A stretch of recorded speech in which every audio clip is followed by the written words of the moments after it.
ამ წუთებში საქართველოს პრემიერ-მინისტრი მედიისათვის აკეთებს კომენტარს და მას ეძღვნება პოლიციას, პოლიციელებს და ყველას კარგად მოგეხსენებათ, რომ ქართული პოლიცია, შინაგან საქმეთა სამინისტრო არის ჩვენი სახელმწიფოს სიმტკიცის ერთ-ერთი უმთავრესი საყრდენი. მე კიდევ ერთხელ მინდა გადავუხადო მადლობა ყველას, მინდა მადლობა გადავუხადო შინაგან საქმეთა სამინისტროს ყოფილ ხელმძღვანელს ბატონ ვახტანგ გომელაურს მისი დიდი დამსახურებისთვის ჩვენი ქვეყნის წინაშე. ახლა მენის კიდევ ერთხელ მინდა უსურვო წარმატებები და კიდევ ერთხელ წარმატებები თითოეულ პოლიციელს, ჩვენ ვამაყობთ თითოეული პოლიციელით და რა თქმა უნდა მათ წარმატებაზე არის დამოკიდებული ჩვენი ქვეყნის წარმატება, თითოეულ მათგანს მინდა უსურვო ყოველივე საუკეთესო. მინდა გითხოთ ნიკა მელიას დაკავებასთან დაკავშირებით, ისევ გრძელდება ბრიუსელიდან, ისე როგორც 2021 წელს თავდასხმა ქართულ მართლმსაჯულებაზე სტრასბურგმა ეს დაამტკიცა 2021 წელს, რა გექნებათ სათქმელი წელს, როცა ისე სამწუხაროა, რომ ევროპულმა ბიუროკრატიამ მთლიანად ხაზი გადაუსვა ისეთ პრინციპებს, როგორც არის სამართლიანობა, სამართლებრივი სახელმწიფო,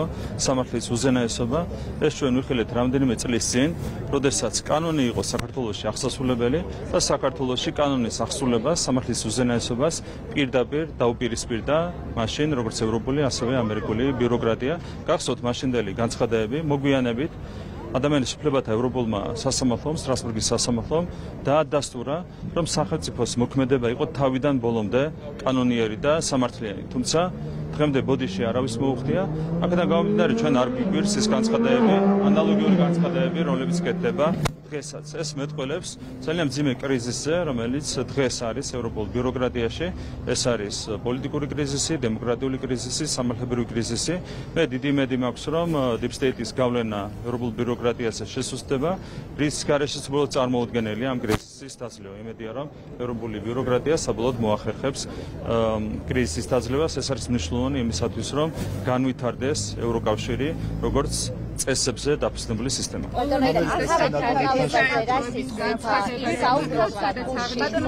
პროცესზე დაკავების ფორმებზე თქვა, რომ მოიტანეს სამართალდამცავებმა, ძალა გამოიყენეს მის წინააღმდეგ, აი ამას თუ მოусმინეთ და როგორ შეაფასებთ მის დაკავების ფორმებს? ნუ ბატონ მელიას მოსატაცებელი არაფერი აქვს ნამდვილად. რა ვიცი, რაზე აქვს მას პრეტენზიები, მაგრამ ეს არ არის ის ტერმინი, რომელთაც მან შეიძლება ისაუბროს. ის იქნა დაკავებული ადმინისტრაციული წესით. რა ვიცი, ეს არაფერს არ აინტერესებდა, მით უმეტეს, რომ მას მოგვიანებით მოუწია წინასწარი პატიმრობის შეფარდებაც, ხო? კანონს ვინც დაარღვევს, ყველას მოუწევს პასუხისგება კანონის წინაშე. მან პატივი არსა საქართველოს პარლამენტს, არ მივიდა საგამოძიებო კომისიაში და აღსრულდა კანონი მის მიმართ. ყველამ უნდა დაიმახსოვროს, რომ კანონის უპატივცემულობა დაიშება, რა თქმა უნდა, შესაბამისი წესით. ეს არის სამართლებრივი სახელმწიფოს პრინციპი. ჩვენ ცხოვრობთ სახელმწიფოში, სადაც უნდა მოქმედებდეს და მოქმედებს სამართლის უზენაესობის პრინციპი. ამას ყველა უნდა შეეგუოს. სახელმწიფო იქნება მტკიცე იმ ინტერესების დაცვისას, რომელიც უკავშირდება საქართველოში სამართლებრივი სახელმწიფოს რეალიზებას. ამერიკის სენატორთან დაკავშირებით მინდა ევროკავშირის სპიკერის განცხადებაზე კითხავთ სოციალურ ქსელში დაწერა, მაგრამ პოლიტიკური ფიგურებისა და აქტივისტების დევრა დემოკრატიულ ღირებულებებს არღვევსო და პირდაპირ მოუწოდებს, რომ უნდა გათავისუფლდნენ დაკავებულები. რას ნიშნავს ეს გზავნილი და არის თუ არა ეს მაგალითად ქვეყნის შიდა საქმეებში ჩარევა? ჩვენ გვახსოვს, რომ კრიმინალებს საქართველოში ფარველობენ 2012 წლიდან მოყოლებული. უბრალოდ ჯერ მანამდე მფარველობდნენ 9 წლის განმავლობაში, როდესაც ეს კრიმინალები იყვნენ ხელისუფლებაში და თქვენ ძალიან კარგად გახსოვთ, რომ მწვანე შუქი ჰქონდა ანთებული ევროპიდან და ამერიკიდან სამწუხაროდ, რაც გამოუგნებელია კრიმინალურ რეჟიმს საქართველოში. ხო, უფრო მეტიც ამ რეჟიმს მოიხსენებდნენ როგორც დემოკრატიის შუქურას. ხო, მწვანე შუქი ჰქონდა ანთებული კრიმინალს, აქედან გამომდინარე არ გვიგვირს ჩვენ, რომ 2012 წლის შემდეგ ისინი მფარველობენ უკვე კრიმინალებს, როდესაც ისინი არიან ოპოზიციაში. ეს არის ძალიან შემაშფოთებელი მოვლენა, რა თქმა უნდა, ეს ყველაფერი ახდენს ქართული საზოგადოების თვალში ევროპული ბიუროკრატიის იმიჯის დისკრედიტაციას. მე იმედი მაქვს, რომ ამერიკის შეერთებულ შტატებში უფრო სწრაფად შეიცვლება ყველაფერი, გამომდინარე იქიდან, რომ ამერიკაში არის ახალი ადმინისტრაცია, რომელიც ებრძვის deep states, ევროპაში ცოტა უფრო რთულად არის საქმე. თუ არაფერი შეიცვალა, რა თქმა უნდა, გაგრძელდება ევროპული ბიუროკრატიის სრული დისკრედიტაცია ჩვენს ქვეყანაში, რაც არის ძალიან სამწუხარო მოვლენა. ევროპა არის ჩვენი ისტორიული არჩევანი, ხო? ჩვენ ვართ ქრისტიანული ქვეყანა და აქედან გამომდინარე ყოველთვის ვიყურებოდით ევროპისკენ, მაგრამ თუ ევროპაში არაფერი დარჩა ქრისტიანობიდან და სამართლიანობიდან, ბუნებრივია ასეთი პროცესები გამოიწვევს საზოგადოების თვალში ევროპის სრულ დისკრედიტაციას. მე იმედი მაქვს, რომ ეს პროცესი საპირისპირო მიმართულებით შემოbrunდება და ევროპა კვლავაც იქცევა სამართლიანობის სიმბოლო და ქრისტიანობის სიმბოლოდ. იმედია, რომ საზოგადოებრივ მაუწყებელზე პრეზიდენტმა განაცხადა და შეაფასა ტრამპის მიერ გამოგზავნილი წერილი 29 მაისთან დაკავშირებით და მან ერთგვარად აღნიშნა კონტექსტით, რომ ეს შეიძლება ურთიერთობების გადაწყვეტის ცდილობაც იყოს. თქვენ როგორ აღიქვავთ ამას, იმიტომ რომ პირველი გადმოდგმული ნაბიჯი უწოდა. თქვენ როგორ აღიქვავთ და რამდენად შეიძლება მართლაც ეს იყოს ამერიკასთან ურთიერთობების გადაწყვეტის საწყისი?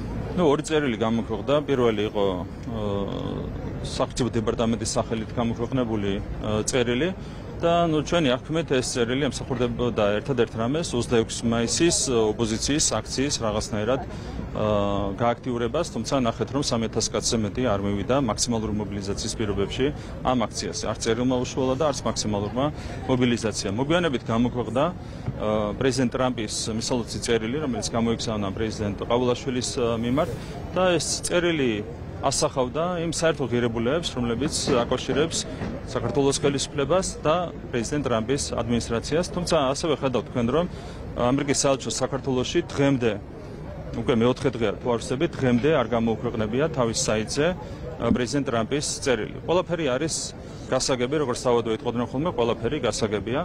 ეს არის ერთ-ერთი შეფასება, რაც შეიძლება გავაკეთოთ. ამერიკის სენატორთან შეხვედრაზე ამერიკის სენატორს და საუბარი იყო იმასთან დაკავშირებით, რომ მხოლოდ ოპოზიციას ხვდებოდა, თუმცა 1 საათიც ვერ იცოცხლა თუმა, რას ემსახურებოდა ეს და რა ტიპის შეხვედრა იყო? უკვე რაღაც ღიმილის მომგრელ მდგომარეობაშია ოპოზიცია. ეს ტყუილიც არ ვიცი რა სჭირდებოდათ. თავად იცოდნენ რეალურად, რომ სენატორს ჰქონდა დაეგმილი შეხვედრა ხელისუფლებასთანაც. ჩვენ ჰქონდა შეხვედრა, რომელიც თავისი არსით განსხვავდებოდა იმ შეხვედრებისგან, რომლებიც ჩვენ გვახსოვს წარსულიდან. ხო, აქ საუბარი იყო აბსოლუტურად ჯანსაღი კუთხით ურთიერთობების გადატვირთვაზე. ჩვენ კიდევ ერთხელ დავაფიქსირეთ ჩვენი პოზიცია მასთან დაკავშირებით, რომ საქართველოს ხელისუფლება არის სრულიად ღია კონსულტაციებისთვის და უფრო მეტიც. ჩვენ ღიად ვაცხადებთ, საჯაროდ ვაცხადებთ, რომ გსურს სტრატეგიული პარტნიორობის განახლება სუფთა ფურცლიდან კონკრეტული გზამკვლევით. ამაზე მკაფიო შეთავაზება მე მგონი შეუძლებელია გაკეთდეს საქართველოს ხელისუფლების მხრიდან. ამ პირობებში ჩვენ ვხედავთ, რომ ბიუროკრატიაში შაბუდებული deep state ცდილობს გარკვეული ბარიერების შექმნას ქართულ-ამერიკული ურთიერთობების აღდგენისთვის, თუმცა მე მინდა დავიტოვო იმედი, რომ პრეზიდენტი ტრამპი გაიმარჯვებს deep state-ზე და ასეთ შემთხვევაში წინ ვერაფერი დაუდგება ქართულ-ამერიკული ურთიერთობების განახლებას. პოლიტიკის საერთოების განცხადებაზე კანდიდატს დაუჭირეთ თქვენ მხარი, რატომ მაინც და მაინც სამიროების კანდიდატი და რატომ ჩაეხნა ზურაბ-პოლიკაშვილი და ასევე უნდა ვკითხოთ ბაჩიაშვილის დაკავებაზე. ხომ არ არის ეს ორი ამბავი კავშირში? კიდევ 5 კანდიდატი იყო სამიროების კანდიდატის გარდა და ამასთანავე ბაჩიაშვილის მხრიდან ისმის საკმაოდ მძიმე ბრალდებები, მათ შორის საერთაშორისო ასპარეზეც მისი დაკავების საკითხთან დაკავშირებით. პირველ რიგში ჯერ იქნა გადაწყვეტილება მიღებული ზურაბ-პოლიკაშვილთან დაკავშირებით, გამომდინარე იქიდან, რომ მან რატომღაც გადაწყვიტა თავზე გადახდომობდა სახელმწიფოს, შესაბამისად იქნა თავდაპირველად მიღებული ზურაბ-პოლიკაშვილის კანდიდატურის მოხსნასთან დაკავშირებით. ამის შემდეგ ჩვენ გვქონდა მშელობა გუნდში და მივიღეთ ცალსახა გადაწყვეტილება არაბთა გაერთიანებული საემიროების მიერ წარდგენილი კანდიდატის ხარდაჭერასთან დაკავშირებით. ამას აქვს ბევრი მიზეზი. ერთ-ერთი მთავარი მიზეზი არის ის, რომ ჩვენ გვაკავშირებს ძალიან მეგობრული, პარტნიორული ურთიერთობები და თანამშრომლობა არაბთა გაერთიანებულ საემიროებთან, რაც არის სხვადასხვა მიმართულებით გამოხატული, მათ შორის თქვენ იცით, რომ ჩვენ ხელი მოვაწერეთ ძალიან მნიშვნელოვან მემორანდუმს დაახლოებით 6 თვის წინ, რომელიც ითვალისწინებს საქართველოში 6 მილიარდი დოლარის ინვესტირებას მომდევნო რამდენიმე წლის განმავლობაში. ჩვენ გვაქვს ძალიან მჭიდრო პოლიტიკური ურთიერთობები, რამდენიმე დღეში გაიხსნება მშრალი პორტი თბილისში, რომელიც არის ასევე ძალიან მნიშვნელოვანი ინვესტიცია, რომელიც განხორციელდა ეკონომიკური კუთხით ტურიზმის სფეროში ყველა მიმართულებით ჩვენ გვაქვს ძალიან მჭიდრო ურთიერთობა, მეგობრობა, თანამშრომლობა საემიროების ხარესთან. აქედან გამომდინარე, ჩვენ ვფიქრობთ, რომ ეს გადაწყვეტილება ჩვენი სახელმწიფო ინტერესებიდან გამომდინარე იყო ალტერნატივა მომავალშიც გაგრძელდება ძალიან მჭიდრო თანამშრომლობა არაბთა გაერთიანებულ საემიროებთან. რაც შეეხება იმ ინფორმაციას, რომელიც ვრცელდება ანონსების დონეზე თუ არ ვიცი როგორ, მე არ ვიცი, შეიძლება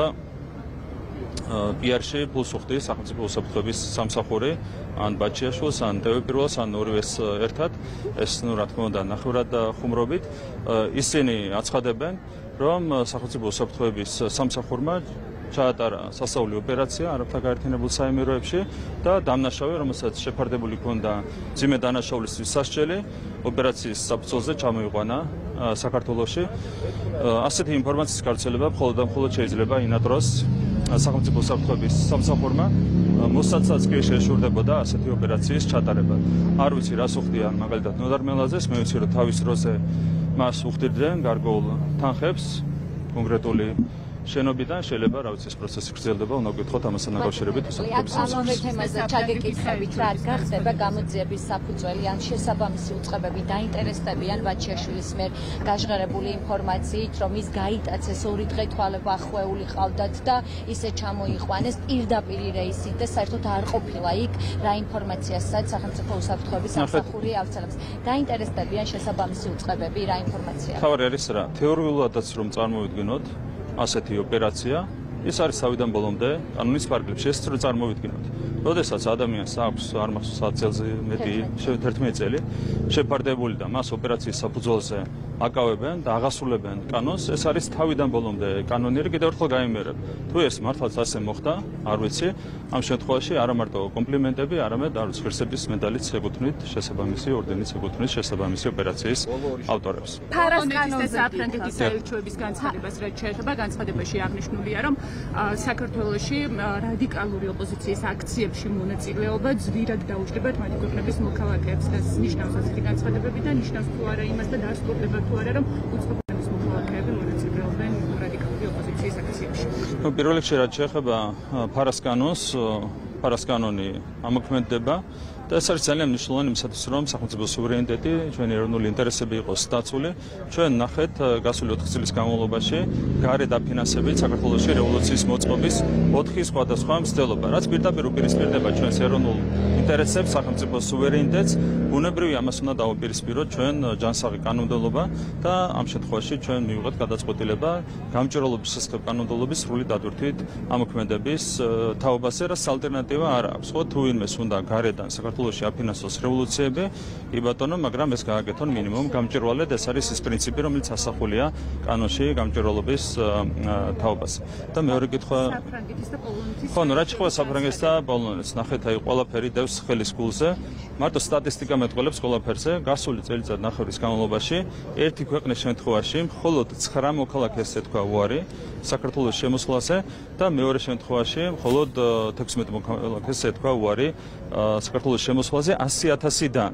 ანუ ჯამში 100,000-დან 25 ადამიანს ეთქვა უარი საქართველოში შემოსვლაზე. როცა პირიქით სტატისტიკა რომ მავიღოთ, არ ვიცი, მე მგონი 1000-ზე მეტია ეს მაჩვენებელი საქართველოს მოქალაქეების შემთხვევაში მართალია მოქმედებს უიზო მიმოსვლის რეჟიმი, მაგრამ წელიწად ნახევრის განმავლობაში 1000-ზე მეტ საქართველოს მოქალაქეს ეთქვა უარი მხოლოდ საფრანგეთსა და პოლონეთში შესვლაზე. ხშირად არ ხდება ხოლმე საერთოდ არავითარი მიზეზის განმარტება. რაც შეეხება უცხოელების, უცხო ქვეყნის მოქალაქეების მონაწილეობას რადიკალური ოპოზიციის აქციებში, ეს არის რა თქმა უნდა კატეგორიულად მიუღებელი. მე ვერ გეტყვით ეს არის თუ არა ვინმეს ქვეყანაში არ შემოშვების საფუძველი, ამაზე გადაწყვეტილებას იღებენ შესაბამისი ორგანოები, მაგრამ ნუ თავისთავად ის ფაქტი რომ 16 და 9 არის სტატისტიკა, არის იმის დასტური რომ ეს არავითარი რაღაც განსაკუთრებული საფუძველი არ არის. როდესაც უცხოელები მონაწილეობენ რადიკალური ოპოზიციის აქციებში ქვეყნის ცენტრალურ გამზირზე, რა თქმა უნდა, ამასთან დაკავშირებით უნდა იმაღლოს ხმა შესაბამისმა საელჩომ. მათ უნდა მოუწოდონ საკუთარ მოქალაქეებს, რომ თავი შეიკავონ უცხო ქვეყნის სუვერენიტეტში ჩარევისაგან. და ამ დროს ჩვენ ვხედავთ საპირისპირო განცხადებებს, როდესაც ისინი პირიქით ახალისებენ საკუთარი მოქალაქეების მონაწილეობას უცხო ქვეყანაში რადიკალური ოპოზიციის აქციებში, სუვერენიტეტში ჩარევას. ეს არის რა თქმა უნდა კატეგორიულად მიუღებელი და ეს არის პირველ რიგში ვენის კონვენციის დარღვევა, საქართველოს კონსტიტუციის პრინციპების დარღვევა. ამასთან დაკავშირებით შეგვიძლია კიდევ ერთხელ გავაკეთოთ განმარტებები ჩვენი უცხოელი პარტნიორებისთვის. სოლოს კითხავთ მარიამ ლაშქრის წინააღმდეგ მიმართულ კამპანიას, ფიქრობთ თუ არა რომ ეს აგრესია არის ორგანიზებული, გრძელდება სოციალურ ქსელებშიც და რას ემსახურება ზოგადად ამგვარი ბრძოლის? ეს არის არა მარტო ორგანიზებული, არამედ ეს არის პირდაპირ გარედან დაფინანსებული კამპანია. ამ კამპანიას აწარმოებენ კონკრეტული ადამიანები, რომლებიც ქვეყნის გარედან იღებენ დაფინანსებას, ძირითადად ეს არის ევროპული ბიუროკრატიისგან გაცემული ფინანსები. ეს არის შემაშფოთებელი. დაუშვებელია ევროპიდან საქართველოში ფინანსდებოდეს სიძულვილის კამპანიები. თქვენ გახსოვთ, რას ხდებოდა ეს ფაქტი, ხო? ბავშვებთან ერთად იყო, არასრულწლოვან ბავშვებთან ერთად მარიამ ლაშხი, როდესაც მას მიუვარდნენ რადიკალური ოპოზიციის წარმომადგენლები და აყენებდნენ შეურაცხყოფას, ხო? ეს არის კატეგორიულად მიუღებელი. მე კიდევ ერთხელ მინდა შეგახსენოთ, რომ რამდენიმე დღის წინ საქართველოს საგარეო საქმეთა სამინისტროში შემოვიდა გერმანიის საგარეო საქმეთა სამინისტროს ნოტა, სადაც საუბარია იმაზე, რომ როდესაც ელჩთან, ბატონ ფიშერთან მივიდნენ ადამიანები, ბევრად უფრო რბილი ფორმით, სხვათა შორის, თურმე ეს ყოფილა სისხლის სამართლის დანაშაული. და იგივე დროს მათი დაფინანსებით ხდება იმ ფაქტის გამართლება, რაც უკავშირდებოდა არასრულწლოვან ბავშვებთან ერთად მარიამ ლაშხთან მივარდნას. ხო, ეს არის რა თქმა უნდა ორმაგი სტანდარტი.